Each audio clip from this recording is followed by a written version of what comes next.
처럼 하트 제따라하겠습니다. 하나님, 나의 심장으로 당신을 사랑합니다. 옆에 보고요, 아이 컨택 하고요. 예수 그리스도의 심장으로 당신을 축복합니다. 반대편 보고요, 예수 그리스도의 심장으로 당신을 축복합니다. 자, 우리 이달의 말씀하겠습니다. 은혜를 받은 자여 평안할지어다. 주께서 너와 함께 하시도다. 누가복음 1장 28절 말씀. 은혜를 받은 나여 평안할지어다. 주께서 나와 함께 하시도다. 은혜를 받은 창대교회여 평안할지어다.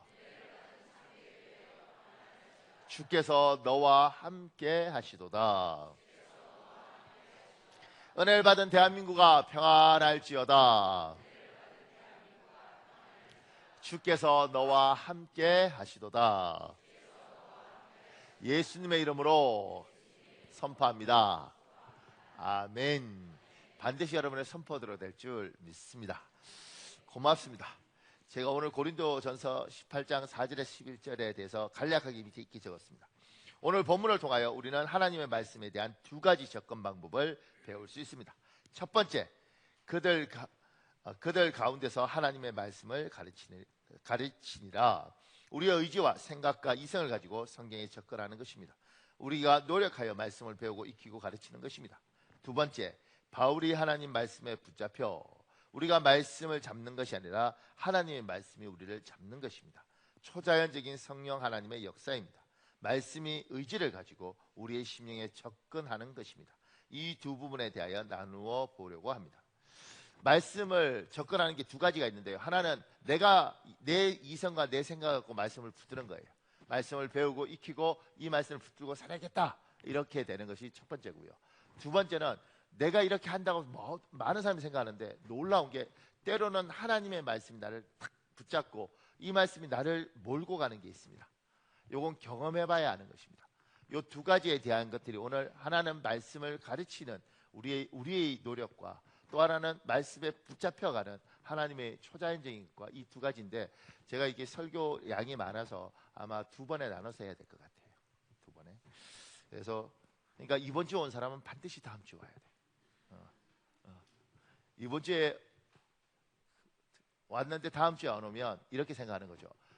연속극이 첫 편이 재미가 없어서 두 번째는 아예 안 보는구나, 이렇게 볼 수 있으니까. 그러니까 말씀이 이제 1부 때도 이렇게 하나님이 하시고 싶은 사람한테 말씀하는 걸 저는 이제 확신합니다. 그러니까 잘 들으시면 하나님이 하시는 말씀이 있습니다.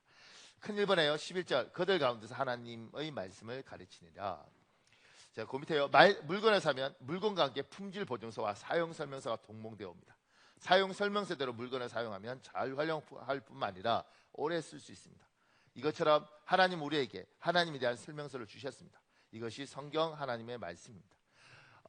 휴대폰 고장 나면 AS센터에 가면요, 가장 먼저 묻는 게 이겁니다. 혹시 저희가 준 제대로 된 충전기를 통해서 충전 차저를 통해서 충전하셨습니까? 이렇게 묻더라고요, 항상. 그러면서 우리가 생각할 때는 아니, 충전기가 뭐 이거나 저거나 아무거나 쓰면 되지, 그게 그거지, 그게 무슨 차이가 있겠냐. 그런데 그 사람들은 자기들의 매뉴얼대로 사용법대로 해야지 오래가고, 그러지 않으면 고장이 난다는 거예요. 그러면서 그 고장난 책임을 우리한테 묻더라고요. 그래서 항상 우리가 물건을 산 그 휴대폰 거기서 준 S3은 S4 그걸 충전기를 사용해야 된다는 거예요. 이렇게 묻죠. 그러니까 하나님도 하나님에 대한 설명을 우리에게 했어요. 그리고 그 물건 사듯이 그 물건의 사용 방법대로 사용하면 잘 활용할 뿐만 아니라 오래 쓰는 것처럼 하나님이 말씀하신 대로 살아야 복이 있다는 거예요. 홍진 입사가 오늘 1부 드리고 갔네.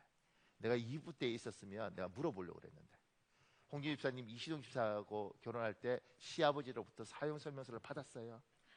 이 물건은 죄송합니다. 그러니까 이 물건은 저 물건이 아닌데, 하여튼간 우리 아들 이시동은 요러면 열받고 요러면 함부로 하고 요렇게 다루면 하여튼간 깔깔대니까 요렇게 해라, 이렇게 매뉴얼을 받고 데려오면 얼마나 좋겠어. 아내를 데려올 때도 친정으로부터 매뉴얼을 딱 들고 요렇게 사용하면 잘 사용할 수 있겠구나, 요렇게 하면 난리가 날 수 있겠구나, 이렇게 하면 좋을 텐데 우리 매뉴얼을 안 받고 살면서 겪잖아요. 생각보다 성깔 있네 이렇게 그거 배우잖아요. 이렇게 말하면 이 집안은 경기를 하는구나, 야, 이 김씨 집안은 조심해야겠는데, 뭐 이런 걸 배우잖아요. 최 씨도 은근히 고집 있네, 뭐 이런 거. 그러니까 그런 것들을 우리는 모르고 이제 살면서 고생하면서 배우는 거죠. 근데 하나님은 자기 매뉴얼을 우리에게 주셨어요. 나 이러면 화나고 나 이러면 기분 나쁘다. 내가 전능하신 하나님인데 내하고 부딪혀서 네가 얻을 게 뭐 있겠니? 이렇게 말씀하시는 거죠. 그 밑에요, 작은 1번에요. 세상의 주인이신 하나님이 무엇을 기뻐하고 무엇을 싫어하는지 알고 살아가는 인생은 복된 인생입니다. 하나님이 어떤 분인지 알기 위해서, 하나님의 뜻이 무엇인지 깨닫기 위해서 성경을 부지런히 읽어야 합니다. 잠언 16장 16절에 19절에 있습니다. 여러분 읽으십시오. 시작.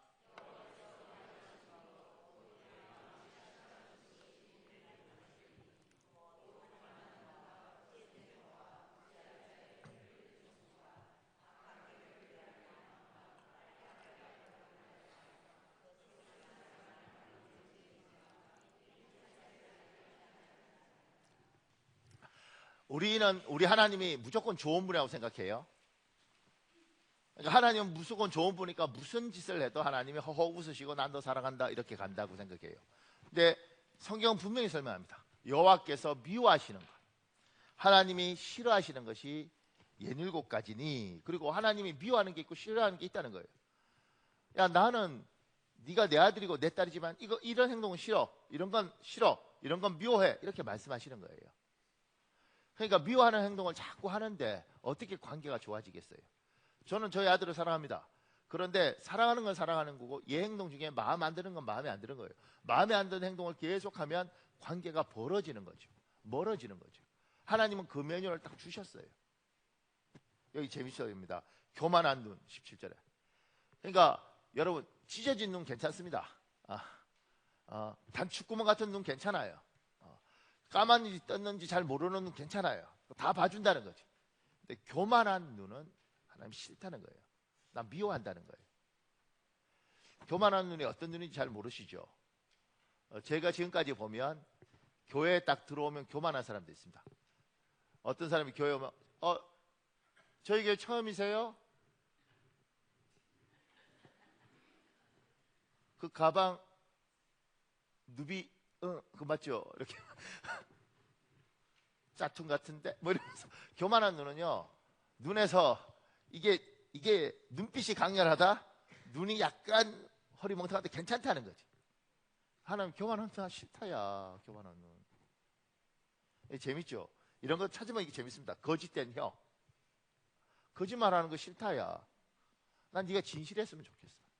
근데 이것도 하나 배워야 될 게 있습니다. 저는 거짓된 게 저도 기본적으로 굉장히 싫거든요. 거짓말하는 거.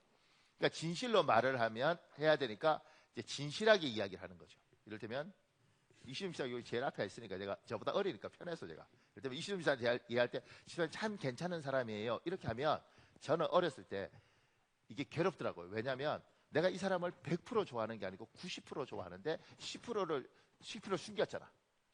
10%를 이야기해야 돼. 집사님 참 괜찮고 집사님 그런데 집사님 이게 문제예요. 이렇게. 그 사람 희한한 게 뭐냐면 칭찬 다 필요 없어. 요것만 들어요. 네가 나를 안 좋게 생각했구나. 그러니까 제가 이 사람에 대한 이해력이 떨어졌죠. 나는 진실해야 되니까. 나는 그래도 깨끗해야 되니까 이렇게. 근데 참 희한한 건 90% 칭찬해도 10%만 들어요. 네가 날 이렇게 했구나. 그러니까 진실한 혀가 굉장히 중요하겠지만 또 지혜도 필요하죠. 그러니까 이런 부분들이 이제 우리가 하나님의 것들이 뭔지를 배워가는 겁니다. 근데 이제 제가 여기 이렇게 보면 무지한 자의 피를 흘리는 송과 뭐 이런 내용이 우린 잘 안 하다 할 수 있어요. 왜냐하면 우리가 뭐 누구 죽인 적 있나 이렇게. 근데 말 한마디 잘못해서 사람 굉장히 고통스러울 수 있습니다. 그리고 자기는 별 생각 없이 하는 행동이 한 집안을 힘들게 할 수도 있습니다. 제가 이제 추석이잖아요. 명절에 이제 이 주일 예배 마치고 아마 이렇게 가족끼리 모일 텐데 제가 보니까 그 누구 딴 사람 이야기하는 게 아니고 우리 집안 이야기가 제일 좋더라고요. 그러니까 약간 이렇게 좀 슬퍼도 우리 집안이니까 누가 뭐라고 안 하니까. 이를테면 이렇게 친척들이 모였을 때 여러분들은 예수 믿는 사람이잖아요, 그죠? 근데 예수 믿는 사람이 예수 믿는 사람답게 행동을 하는 거예요. 근데 성경이 싫어하는 행동들, 지금 이런 거 무지한 자의 피를 흘리는 악한 손, 이럴 때 우리가 누구 죽였나? 근데 한 집안을 박살낼 수도 있고 한 가정을 굉장히 힘들게 할 수도 있습니다. 이를테면 저희 집안은 아버님이 5형제예요. 남자만 5이에요. 근데 이제 저희 아버님이 둘째고, 근데 큰 어머님이 성격이 굉장히 강한 사람이에요. 그러니까 여러분 집에, 저는 우리 큰 어머니를 겪으면서 지금 우리 아들이 셋이잖아요. 큰 아들 며느리를 두고 제 뱃속에서부터 기도하기 시작해서 지금도 기도하고 있습니다. 그러니까 여러분 우리 아들 결혼할 때 어떤 며느리인지 한번 보십시오. 한 30년 기도하면 과연 기도응답이 어떻게 오는가. 나도 걱정스러워요. 아들을 보니. 그런데 계속 기도하고 있는 이유가 뭐냐면 이 큰 어머니는 이제 지고 못 사는 거죠. 특히 형제들한테. 그래서 내 형제들이 잘 되는 게 싫어. 왜냐면 우리 집안이 잘 돼야 돼. 그럴 수 있잖아요, 그죠? 사람이 경향이 그럴 수 있죠, 사람이. 그리고 이 형제들 중에서도 내가 제일 잘 돼야 되고, 그 다음에 내하고 얘하고도 제일 친해야 돼. 얘들끼리 친하면 안 돼. 이해가죠? 그럴 수 있잖아요. 사람 욕심이 많을 수 있잖아요. 그런데 이런 경향이 빛을 발하면 한 집안이 굉장히 힘들 수 있습니다. 이를테면 저희 아버님은 현대자동차에 일찍 취직했으니까 그래도 뭐 어차피 그 당시에 노동자들이 다 가난하지만 그래도 남들보다 월급이 나을 거 아니에요. 그리고 저희 아버님이 저희 바로 밑에 동생을 데려와서 현대자동차에 다시 취직을 시키셨어요. 그러니까 이제 5형제 중에 둘째, 셋째가 그래도 제법 사는 거예요. 그래서 무슨 일이 있으면 저희 아버지가 돈을 내는 거죠. 근데 큰 어머니 성정은 치고는 못 산다 그랬잖아요. 우리 남편이 첫째인데 우리 남편은 가난하고 이것들이 이렇게 되니까 늘 질투를 하시는 거죠. 이렇게. 그래서 제가 지금도 안 있는 건, 제가 벌써 한 40년 됐는데 초등학교 때 집에 가면 큰어머니가 왔니? 그리고 제 옷이 있으면 이 옷 뒤에 이렇게 메이크가 아니구나 이렇게 기억을 하는 거예요. 내가 10살 때 메이크 살피네 이렇게. 그러니까 이게요, 큰어머니가 그러니까. 그리고 이제 이 형제들끼리 이렇게 친하면 안 되잖아요. 왜냐하면 내하고 친하고 이렇게. 그러니까 저희 이제 넷째 그 작은 아버지가 외국에 가서 일을 하셨어요. 그러면 또 이제 많이 벌어오잖아요. 이제 이분이 10살짜리인 저를 데리고 늘 이야기하시는 거죠. 너희 넷째 삼촌이 외국에서 돈을 갔는데 너희 넷째 숙모가 춤바람이 나서 초등학교 때 그런 이야기를 왜 하냐고. 저거 난리고. 그래서 저는요, 어린 나이에 저희 넷째 작은 어머니가 정말 나쁜 사람인 줄 알았어요. 그래서 그 작은 어머니 잘 보지도 않지만 볼 때마다 나쁜 사람. 우리 작은 아버지가 그렇게 힘들게 돕니다. 나쁜 사람. 나중에 보니까 안 나빠. 바람 피고 이랬으면 그거 살았겠어요? 안 그러다고. 안 그렇거든. 근데 이제 형제간에 그렇게 이렇게 이간질을 다 시켜놓으니까 제가 이렇게 보면서 그 생각이 드는 거죠. 우리는 성경이 그럴 수 있어요, 그죠? 그러니까 인간이 나는 그냥 원래 태어나는 게 그래, 기질이 그래. 그런데 예수 믿는 우리 입장에서 하나님이 나는 그게 싫다 얘야. 네가 한 그 행동과 그것이 한 집안을 너무 힘들게 하고 누군가를 이간질 시켜놓고 누군가를 미워하도록 만들어 놓는 그 행동이 나는 싫다. 난 예수 믿는데요, 나는 네의 그 행동이 싫다. 우리들 중에 그렇게 살 수 있습니다. 그러니까 하나님을 믿는데 하나님이 싫어하는 행동들을 하고 있는 거죠. 그런데 보세요, 이게 우리 집안 괜찮아요. 근데 이게 이렇게 하다 보니까, 근데 어느 집안에 이럴 수 있잖아요. 그런데 우리 집안에 저희 할아버지가 삼형제인데 저희가 둘째예요. 큰 할아버지 댁에 이제 자녀들이 저희 아버님보다 이제 좀 나이가 늦게 동생들인 거죠. 큰 집임에도 불구하고. 근데 거기에 큰 할아버지 집에 큰 아버지, 저한테는 작은 아버지가 되죠. 그런데 그큰 아들의 며느리 부인이 있었어요. 저 늘 그 숙모님을 볼 때마다, 이제 당숙모죠. 숙모님을 볼 때마다 참 저 숙모는 참 안 좋다. 어린 나이인데도. 왜냐하면 옛날에 대가족들이 다 모여서 뭐 이렇게 제사 지내고 그러냐. 저희 집은 안 믿는 집안에서 지내면 그 숙모는 항상 저는 몸이 약했어 이러고 이제 뭐 하면 아유 힘들었어 뭐 이렇게 하는 거예요. 그러니까 어린 나이 때 보면 밉잖아요. 왜냐하면 우리 어머니고 뭐고 다 일하는데 어머 이렇게. 나중에 보니까 우리 집안은요 전혀 예수를 안 믿는데 그분만 믿어요. 그분만 믿어요. 어떻게 알았냐면 어느 날 보니까 성경책을 갖고 있더라고. 우리 집안은 안 믿는 집안인데 아예. 그러니까 그런 집안이니까 누가 예수를 믿고 싶겠어요. 그러니까 여러분, 우리는 하나님을 믿고 하나님을 사랑하는데 우리가 하는 행동들이 하나님의 영광을 떨어뜨리기도 하고, 또 하나님께서 야 나는 그거 싫다고 늘 이야기하는데 너는 왜 믿음하고 이거하고 상관없다고 이야기하니? 믿음은 이런 것들에 내가 싫어하는 걸 안 하는 게 믿음이야. 이번에 이제 명절에 내려가면 여러분은 여러 가지 있을 텐데 누군가는 여러분에게 예수 딱지 딱 붙여놓고 아유 교회 집사라며? 교회 야 요새 집사들은 참 그렇게 성질이 안 좋니? 뭐 이렇게 하잖아. 권사라며? 야 교회 권사들은 너처럼 다 성질이 그러니? 이렇게. 그러니까 우리가 원치 않든 원하든 원치 않든 우리에게 그들은 예수 딱지를 딱 붙여놓고 본다고요. 교회 다니는 걸 욕하지 않아요. 예배 드리는 걸 욕하지 않아요. 그런데 주님이 싫어하는 이런 행동들을 할 때 그들도 싫어해요. 그래서 힘들어도 예수 믿는 사람들은 이런 때 갔을 때 어떻게든 화평하려고 그러고 잘 지내려고 그러고, 사람들이 볼 때 또 저 같은 조카가 보고 있는 거죠. 안 믿는 조카가 이렇게 볼 때 저 숙모는 참 괜찮다. 너무 괜찮고 나는 저런 숙모 같은 사람하고 나중에 크면 결혼해야겠다. 이렇게 조카들이 생각할 수 있잖아요. 그런데 어느 날 숙모가 아미타불 이러고 있는 거예요. 내가 저 숙모는 정말 싫다 그러는데 마음이 아팠어 이런 게 되어 있으면, 그러니까 이게 누군가는 보고 있다는 거예요. 하나님이 싫어하는 행동, 그 부분에서 하나님이 야 나 그거 싫어.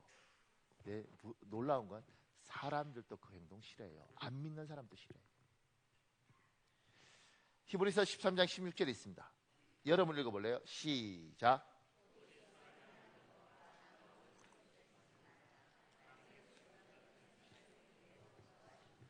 하나님은 매우 기뻐하신다는 거예요. 어떤 거?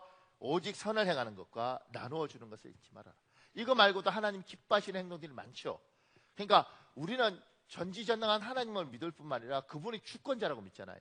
그분이 즐거워하는 행동, 그분이 기뻐하는 행동들을 하면 그분이 우리에게 긍휼과 인자를 베푸시는 것이고, 그분이 싫어하는 행동들을 하면 그분과 우리의 관계가 멀어지는 겁니다. 우리에게 그러잖아요. 우리 복 받고 싶다. 그럼 그분하고 친근해야죠. 그분하고 가까워야죠. 그분이 좋아하는 행동들을 해야죠. 그 밑에요. 성경을 읽는 것은 참으로 복된 행동입니다. 지금은 혼란스러운 시대, 혼잡스러운 세상입니다. 이런 세상에 성경은 우리에게 삶의 방향, 기준을 제시합니다. 삶의 선명한 기준이 있는 사람, 정말 복받은 사람입니다. 제가 신명기 28장 1절을 읽을 테니까 2절부터 6절을 여러분 읽으십시오. 내가 내 하나님 여호와의 말씀을 삼가 듣고 내가 오늘 내게 명령하는 그 모든 명령을 지켜 행하면 내 하나님 여호와께서 너를 세계 모든 민족 위에 뛰어나게 하실 것이라.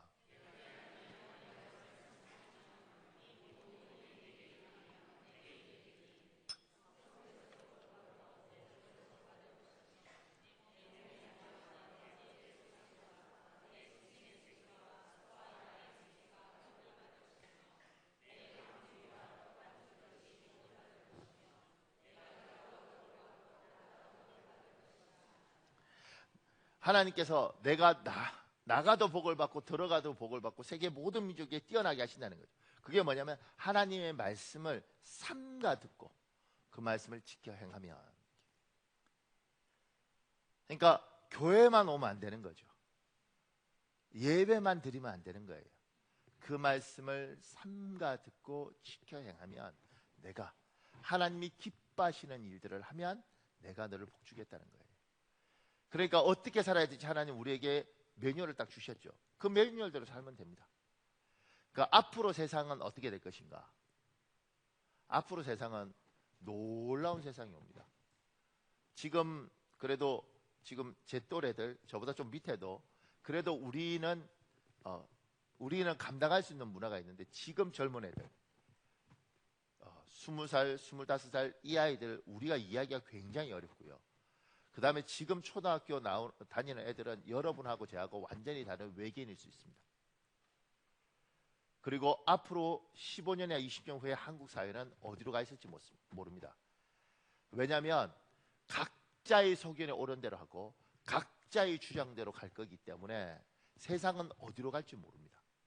근데 분명한 건 우리보다 빠른 미국처럼 갈 것이고 미국보다 빠른 유럽처럼 갈 거예요. 그러면 이수동 집사님 주한이가 있잖아요. 아들이. 그 주한이가 어느 날 예쁘게 생긴 남자를 데려와서 이렇게 말했죠. 아빠 나는 얘하고 결혼할 거예요. 이럴 수 있습니다. 근데 세상이 바뀌어서 남자와 남자가 결혼을 해도 부부로 인정해주고 입양할 수 있도록 법적으로 탁 이야기하고 거기에서 비난하면 감옥에 넣을 수도 있습니다. 그런 세상이 올 겁니다. 왜냐하면 이미 저기는 그런 세상이 왔어요. 그리고 우리는 그들보다 문화적으로 그 다음에 경제적으로 약하니까 따라갈 수밖에 없으니까 그런 세상으로 갈 겁니다. 그런 세상에서 기독교인들은 선명한 기준을 하나님 주신 거죠. 각자의 소견대로 옳은 대로 할 테니까. 어떻게 하느냐면 우리는 성경에 결혼은 남자가 그 부모를 떠나 여자와 둘이 한 몸이 되리라고 하나님 명령하셨으니까 우리 이 선명한 기준을 지키는 겁니다. 근데 세상은 자기 기준을 가질 거예요. 제가 생각할 때 아내를 여자를 얻는 것보다는 이게 좀 이렇게 막 갈 수도 있는 거지만 비유가요. 개를 얻으면 훨씬 편합니다. 아내를. 이해가 안 가십니까?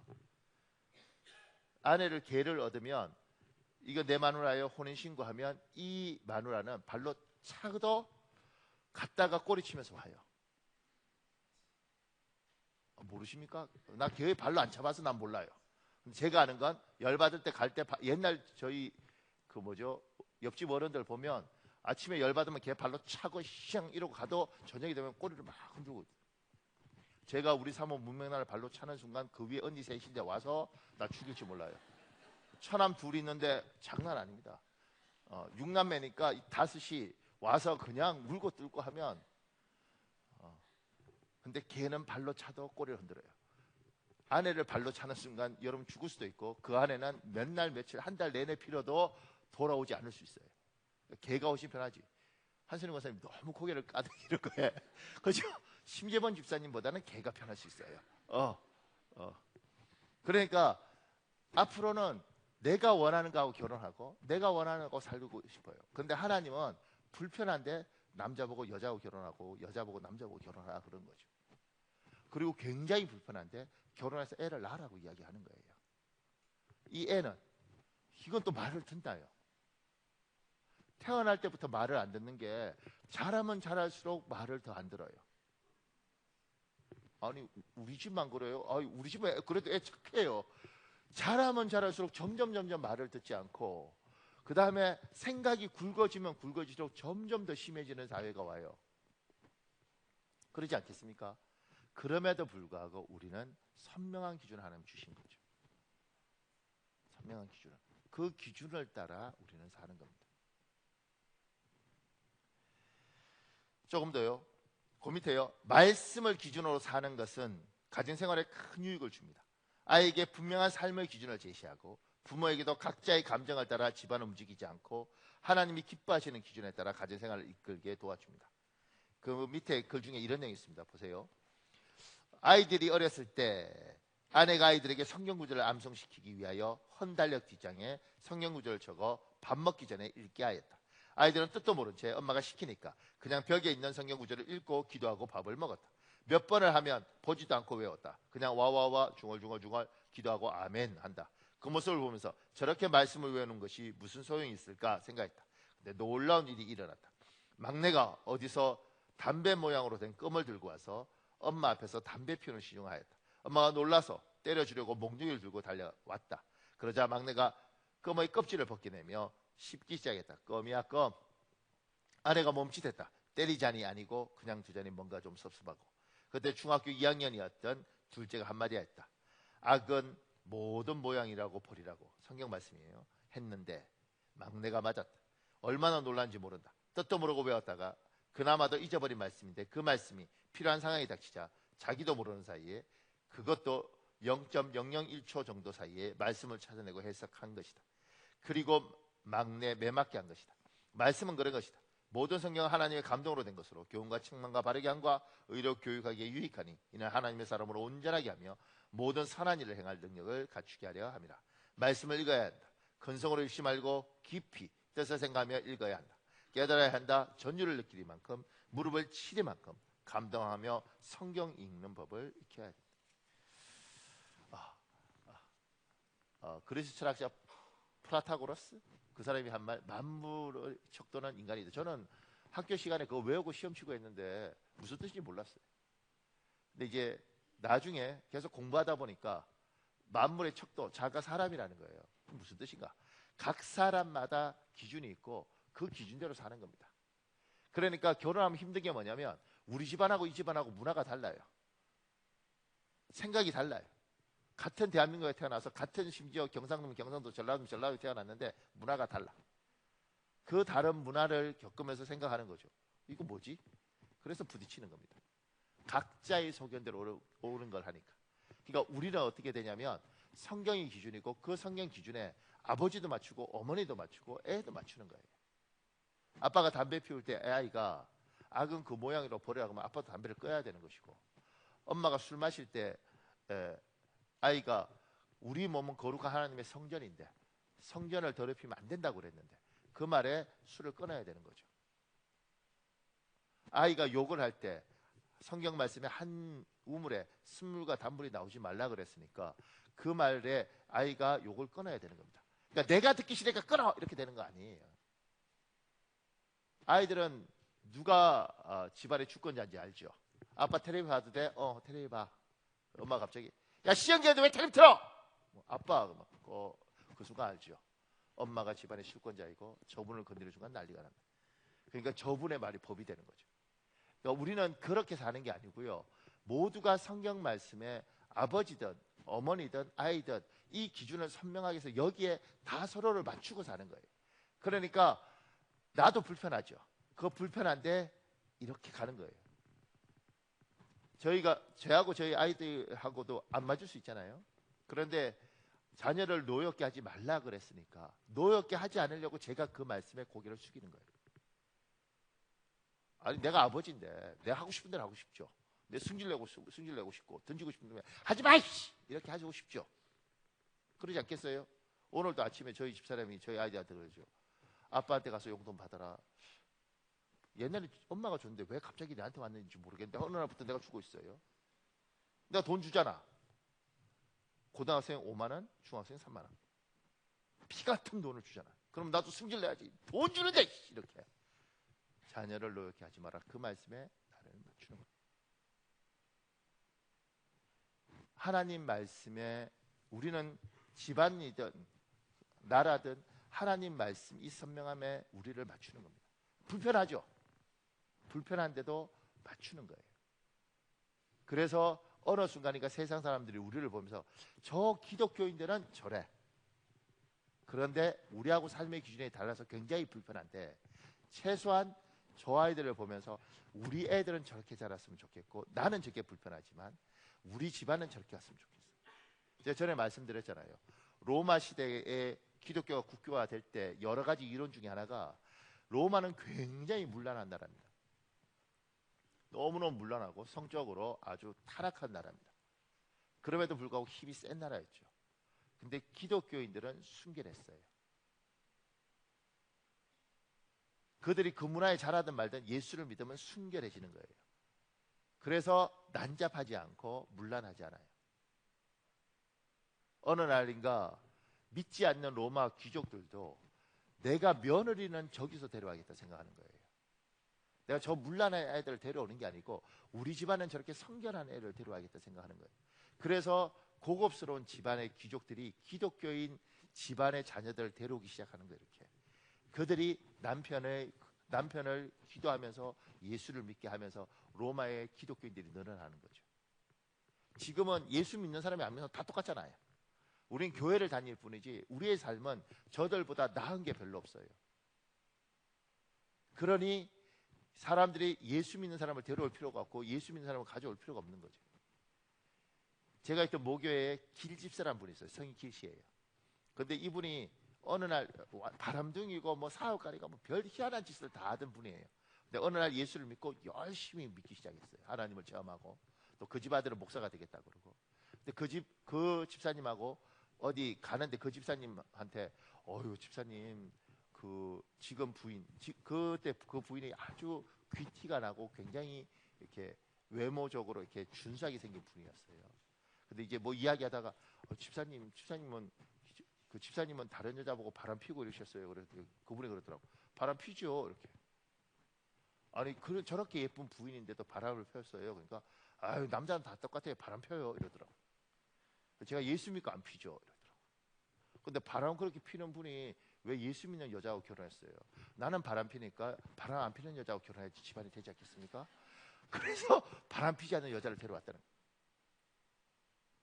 근데 그 부인이 정말 열심히 기도하고 그 남편이 예수 믿었죠. 그러니까 삶이 다르고 행동이 다른 거예요.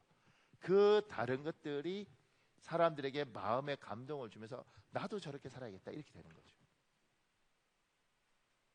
이게 하나님 말씀대로 사는 사람들의 힘입니다. 우리는 그 기준들을 향해서 그걸 향해서 계속 가고 있는 겁니다. 여러분들 중에 그걸 포기하면 안 되는 거예요.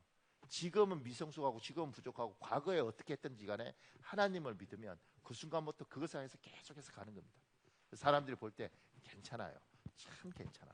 저 정도면 괜찮아. 이 이야기를 들어야 되는 거죠. 조금 더요. 그 밑에 작은 2번에요. 혼자 성경을 부지런히 읽다 보면 오해할 수 있는 부분이 많이 있습니다. 그래서 성경을 제대로 배워야 합니다. 그 밑에요. 성경에 나오는 여러 가지 기초적인 사실에 대하여 정확하고 오해 없도록 배울 필요가 있습니다. 출애굽기 27장 1절이 있습니다. 여러분 읽으십시오. 시작.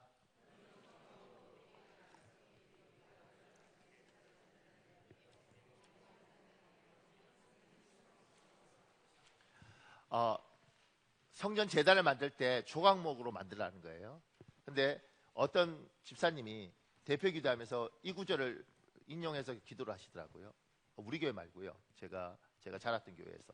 근데 거기서 기도하시면서 뭐라고 이야기하냐면 하나님의 제단은 이렇게 조각난 나무들이 모여서 하나님의 제단을 이루었던 것처럼 우리 교회도 이렇게 조각 나 있는 사람들이지만 조각 같은 우리들이 모여서 하나님의 아름다운 제단을 이루게 해주십시오. 이렇게 하니까 성도들이 또 다 아멘 이러죠.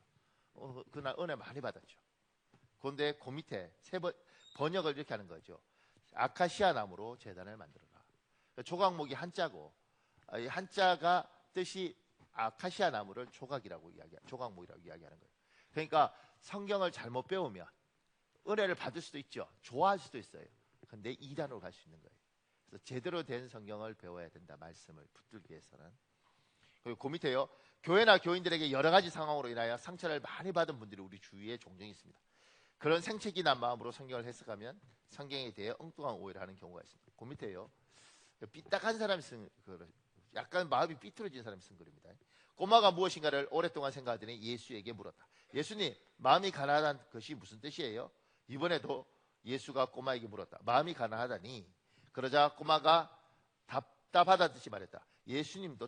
예수님이 가난한 사람이 복이 있다고 말씀하셨고 또 마음이 가난한 사람에게도 복이 있다고 말씀하셨잖아요. 가난하다는 것은 알겠는데 마음이 가난하다는 것은 무슨 뜻인지 알 수가 없어요.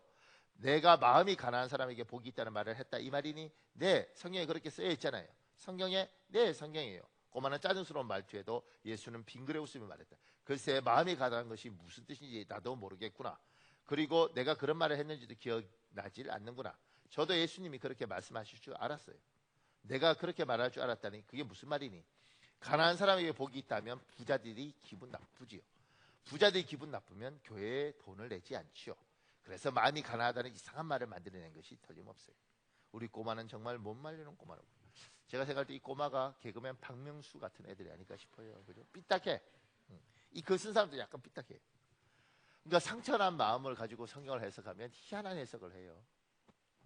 여러분, 하나님께 우리의 가장 귀한 것을 바칩시다.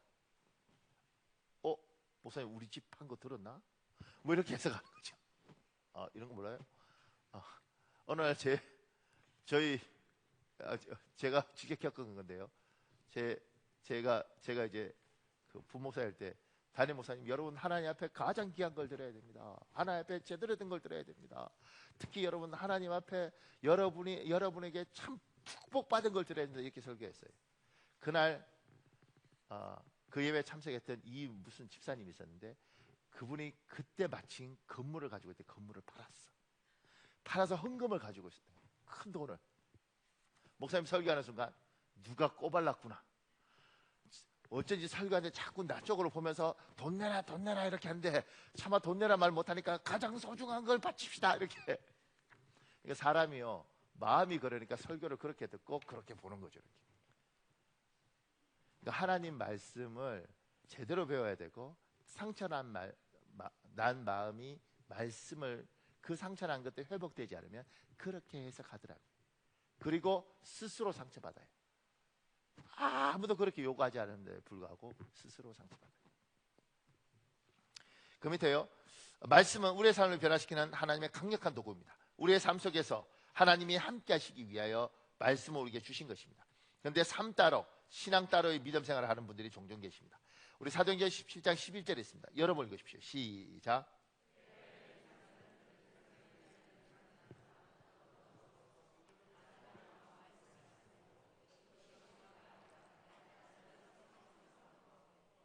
날마다 성경을 상고하고, 그 밑에 좀 더 쉽게 번역한 건요, 날마다 성경을 연구하고 이렇게 있습니다. 그러니까 성경을 상고하고 성경을 연구하고, 이게 베레아 사람들이 한 거라고요. 그러니까 우리가 이걸 해석하면서 어떻게 자꾸 해석하냐면, 성경을 우리가 수능 치듯이 성경을 연구하는 거예요. 공부하는 거예요.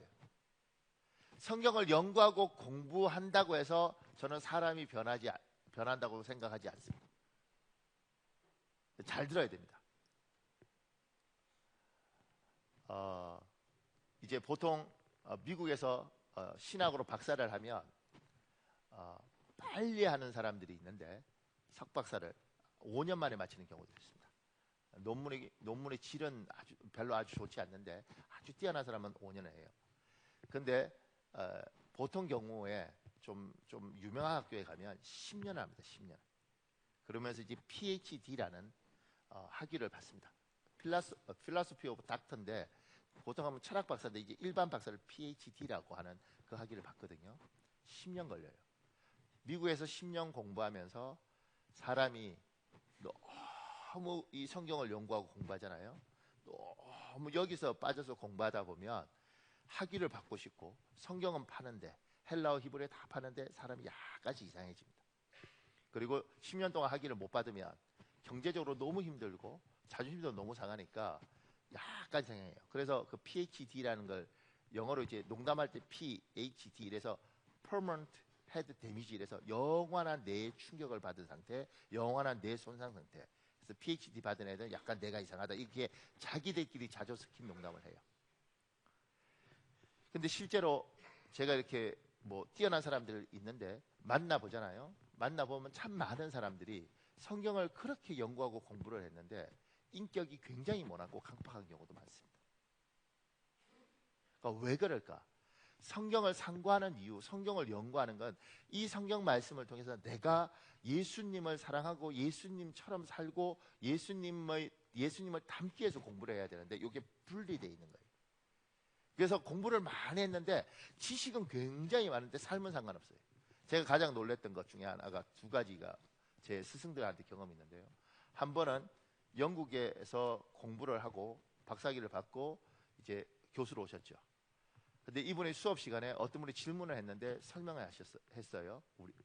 우리 수업 시간에 질문했는데 설명을 했는데 이분이 받아들이지 않고 자기 생각하고 달랐는 거예요. 다시 질문하는데 약간 흥분했어요. 그러니까 질문했는데 교수가 대답했는데 그 대답에 대해서 약간 흥분한 상태로 자기하고 생각이 다르니까 이제 흥분해서 목소리 톤이 좀 높게 이렇게 질문을 했어요. 그러니까 그때 지금 은퇴하셨는데 이 교수님이 아유 권전사 왜 그렇게 목소리 톤을 높이나 좀 생각해봐 이렇게 하시면 좋을 텐데 권전사 왜 헬기를 해 헬기를 이러더라고. 지금도 안 잊혀요. 분위기가 이게 지금 누가 화를 내는 건지 누가 더 호승력 잠도사가 됐어 이렇게 가더라고. 제가 그때 공부 많이 할 때 지식은 많죠. 성경을 연구하고 상고한다는 것이 이게 아니고 이걸 연구해서 내 삶에 적용시키기 위해서 연구를 해야 되는 건데 이건 이거고 이건 이건 거예요. 그래서 이게 분리가 되는 걸 알아봤죠. 두 번째는 이분도 돌아가시 오래됐는데 우리나라 구약학계의 굉장한 거장이었어요. 미국의 드랍시라는 유대인 납비 학교를 나오고 한국 성경을 번역할 때 동참하고 굉장히 저희 학교에서는 그 어른이 살아계실 때 학교의 자부심이었는데 어느 날 방배동에서 그 왕복 8차선 도로 여기 신호등인데 저쪽에서 그거를 뛰어서 이렇게 신호등 제가요 학생들 다 있고 주위 있잖아요. 그 한국에 알아주는 대신학학자가 아니 왜 신호등 없이 저기서 무단한 횡단을 뛰냐고. 제가 누가 볼까봐. 그게 공부하고 이거 하고 이게 내 삶하고 이게 영향을 못 미치는 거예요.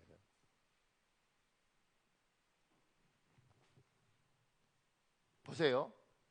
성경을 연구한다는 건 제가 고민해요. 성경에 나오는 말씀을 나의 삶 속에서 깨닫고 바르게 적용하며 사는 법을 배워야 합니다. 이럴 때 우리의 인격의 변화가 일어나고 복음이 널리 전파되고 하나님께 영광이 됩니다. 여러분 야고보서 3장 2절 보십시오. 여러분 읽어보십시오. 시작.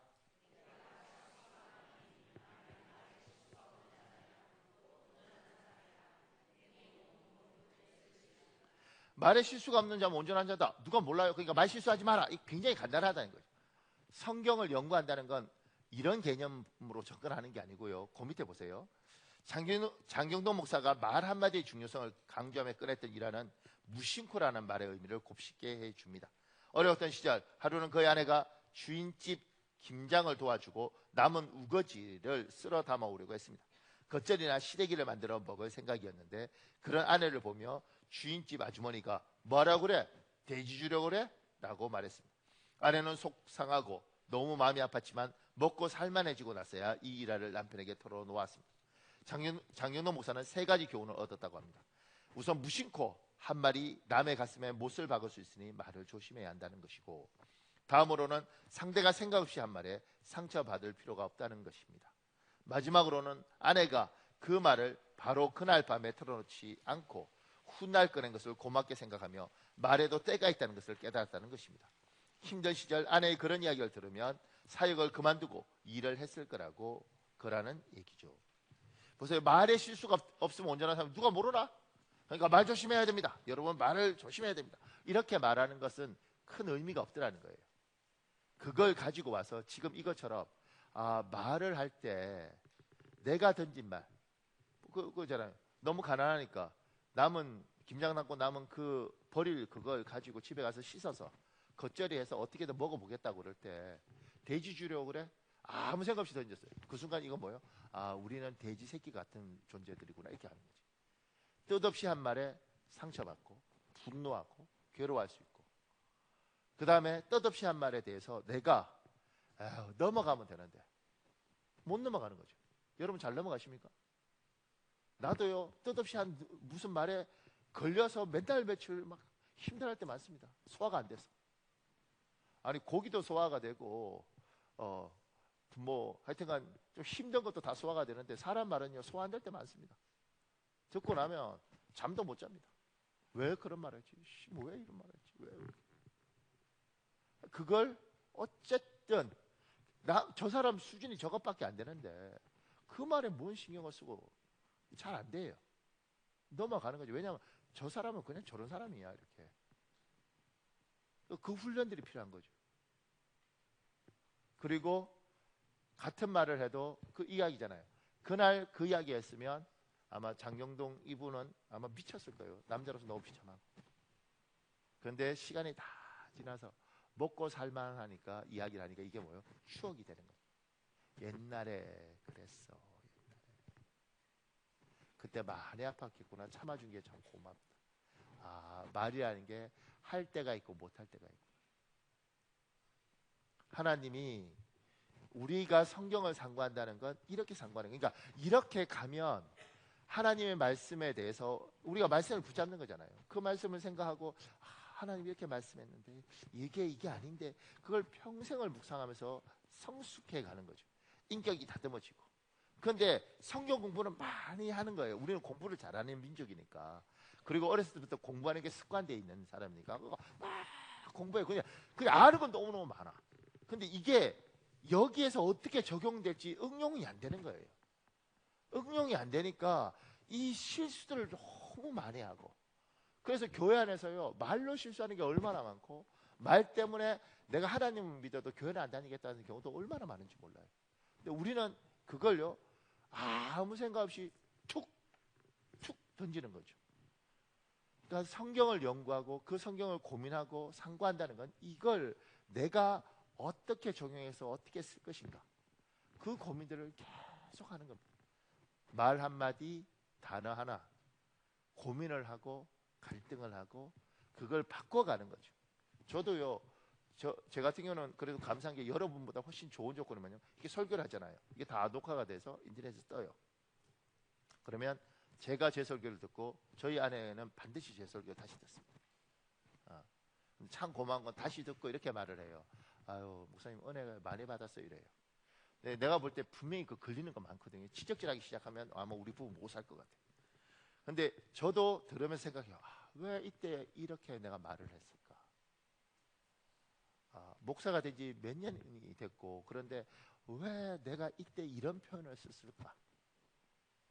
좀 더 그런데 지금처럼 이렇게 설교를 하잖아요. 설교 가운데 분명히 성령께서 도우시고 있지만 인간적인 연약함도 있잖아요. 그러니까 설교하다 보면 여러분도 이 자리에 서서 한번 설교해 보라고. 이게요, 와서 여러분 이 자리에 와서 저처럼 설교해 보면 굉장히 놀라운 뇌의 영향을 받습니다. 조는 사람, 열심히 듣는 사람, 옆에서 헤매는 사람, 뭐 기파는 사람, 뭐 물 마시는 사람, 그리고 좌우 돌아보는 사람, 잘 듣는 줄 알았는데 조는 사람, 뭐 별 사람 다 있습니다. 그 별 사람 다 있는데 설교를 해요. 그렇잖아요. 더 놀라운 건 그렇게 설교할 때 제정신이겠냐고, 그냥 믿음으로 그동안 막 열심히 하고 막 하는 거지. 그러니까 실수를 하는 거예요. 더 놀라운 건 그렇게 설교하고 10분 동안 기도시킬 때 막 울어. 열심히 듣고 막 이랬던 사람은 이러고 있는데 시큰 졸던 사람이 막 울면서 기도하면 이거는 또 뭐지? 이 생각이 들기도 하고. 복잡하잖아. 말씀을 열심히 듣다가 기도하면 이해가 안 돼. 우는데 내가 보니까 분명히 설교 시작부터 지금까지 다 졸고 그 다음에 찬송할 때 깨갖고 기도하는데 그러면 기도가 안 열려야 된다. 이건 또 뭐지? 내가요 이렇게 그러다 보니까 실수하죠. 그리고 내가 참 부족하다. 그러니까 여러분들도 실수를 하죠.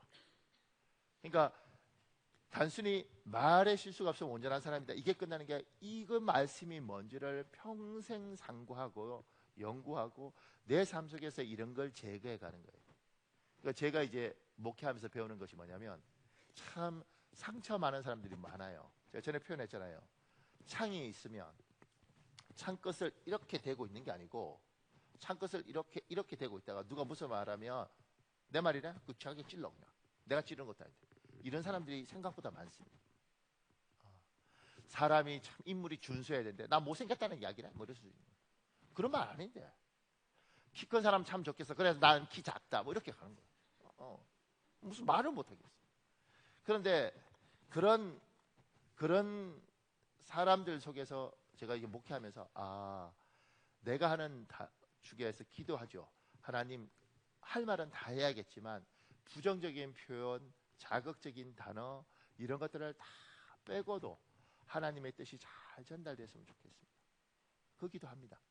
왜냐하면 상처가 많은 사람은요 99%가 너무너무 감사한 하나님의 말인데 다 1%이 말을 듣고 이 말만 딱 잡아요. 그래서 은혜를 하나도 못 받아. 심지어 은혜를 많이 받고 하나님 뜻을 알다가도 요 말 한마디 딱 잡으면서 뭐라고 하냐면 나는 상처받았다 그래.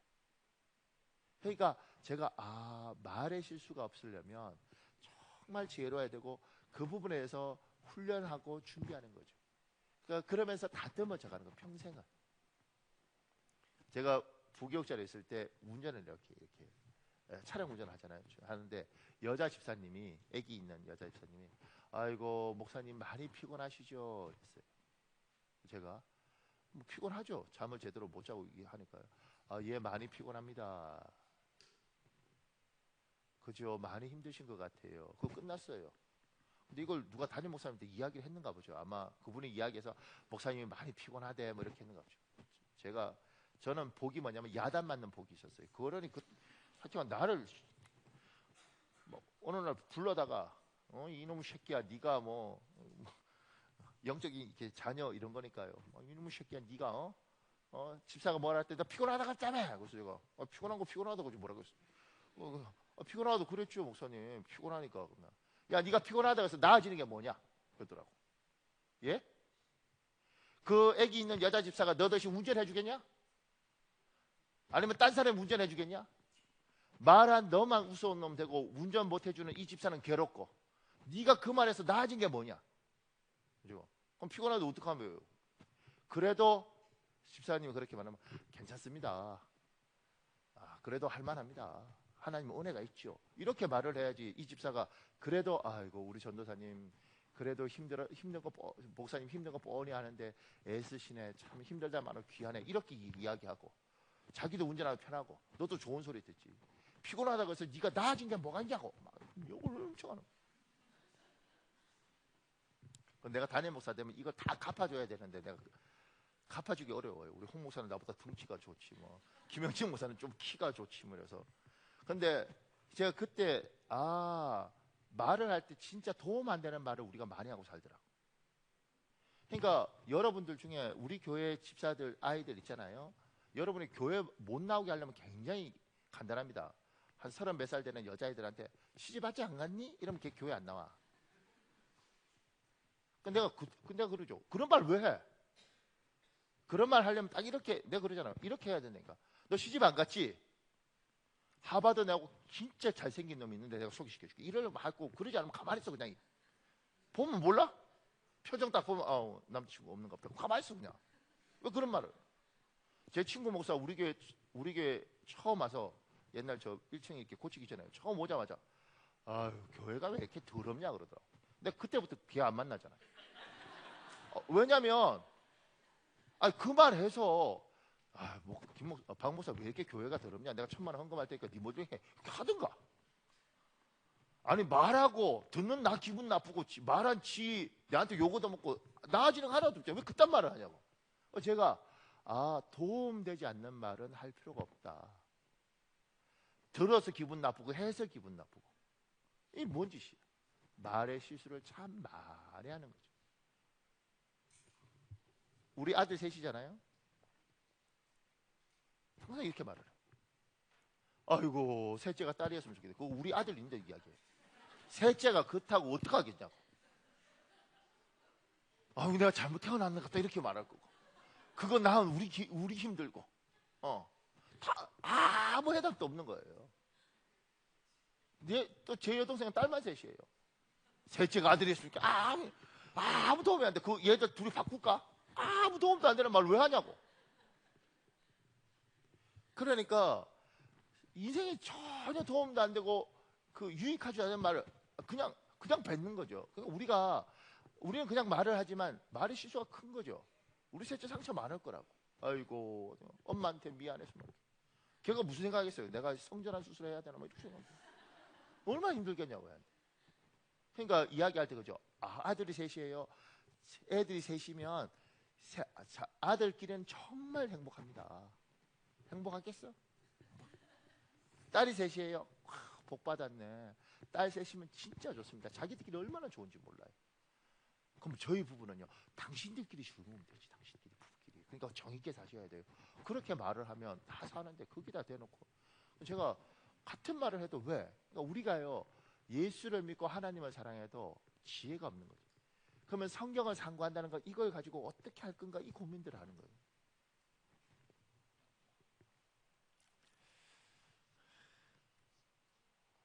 사랑하는 여러분, 조금만 더요. 작은 3번에요. 성경 말씀은 항상 기도로 이어져야 됩니다. 우리의 삶 속에 정보나 지식이 아닌 능력으로 자리 잡습니다. 읽은 말씀, 들은 말씀, 외운 말씀, 깨달은 말씀을 가지고 기도의 자리로 가야 합니다. 그러면 하나님의 말씀이 능력되는 것을 체험할 수 있습니다. 그러면서 잔느기용이 말씀을 통해서 기도하라 그랬습니다. 그 밑에요, 말씀을 붙들고 기도하는 분들을 주위에 많이 있습니다. 그리고 그런 방법을 통해 기도에 응답받은 체험을 간증하는 분들도 많이 만나볼 수 있습니다. 김주식이라는 분이 이런 걸 썼어요. 저는 대대로 믿지 않는 가정에서 태어났습니다. 더군다나 막내 아들이어서 할아버지 할머니 뻘이 되는 부모님 밑에서 기용을 받으며 살았습니다. 천자문을 배우고 명심보감을 배우면서 어린 시절부터 복음과는 거리가 먼 삶을 살아야 했습니다. 그런데 제가 5살 때였습니다. 동네 놀이터에 교회가 세워진 것입니다. 나는 너무 화가 났습니다. 누가 내 허락도 없이 내 놀이터에 교회를 세웠어. 그리고 그때부터 교회 안에 들어가 놀기 시작했습니다. 그렇게 교회에 발을 들여놓은 것이 오늘까지 이르게 되었습니다. 하나님께서 저에게 그렇게 저를 믿음의 집으로 데려다 놓으셨습니다. 중학교 3학년 때 예수님을 제 삶의 구주로 영접했습니다.